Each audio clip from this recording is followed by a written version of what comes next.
Yo.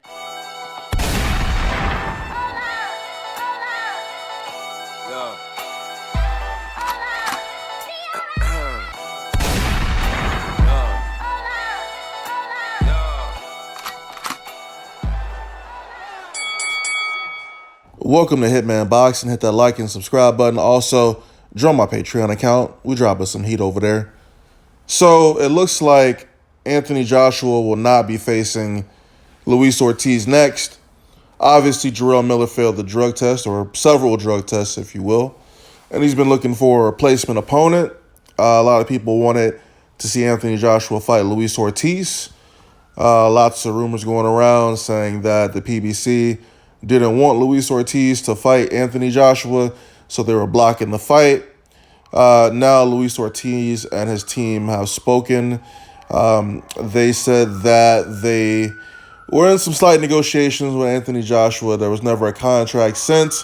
They were told to keep quiet about the process, and also that they were lowballed by Eddie Hearn. So let's talk about the lowball offer. Jarrell Miller was offered $6 million to fight Anthony Joshua.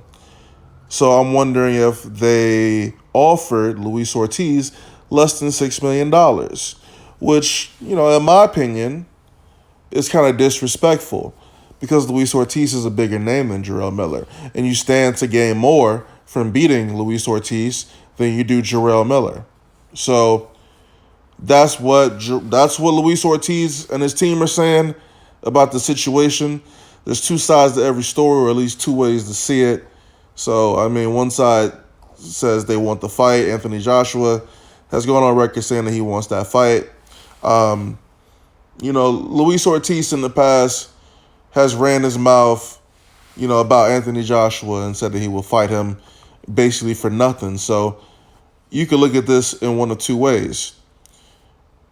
Luis Ortiz should have taken whatever pennies he was offered because of statements he's made in the past, or you can just say that he was lowballed. There's really two ways to look at this shit. So, it is what it is. And unfortunately, we're not going to get a chance to see this fight. This would have been a great fight, man. And I don't think their contingency plan is going to go over too well, personally. This is Anthony Joshua's debut in the United States. They should have had a marquee name for him in the first place. I think they should have went with Luis Ortiz in the beginning, man. Honestly, that would have been a great look, man. And for him to get that win over him in New York in his first fight in the U.S. would have been amazing. I understand that fight it's a risky fight, but let's be real. You gain a lot from beating a Luis Ortiz.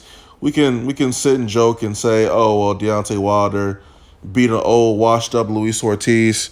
But the fact remains, Luis Ortiz, he is a feared fighter in the sport of boxing. He's a feared fighter in the heavyweight division.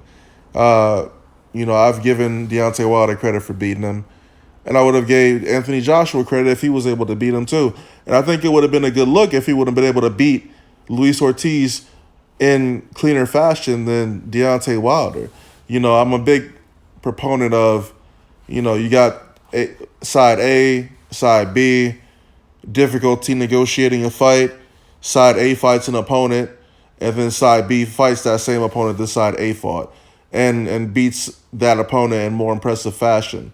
So I think that would have been a good look for Anthony Joshua and DAZN, but I guess I have to realize that, Luis Ortiz is a part of DAZN as well.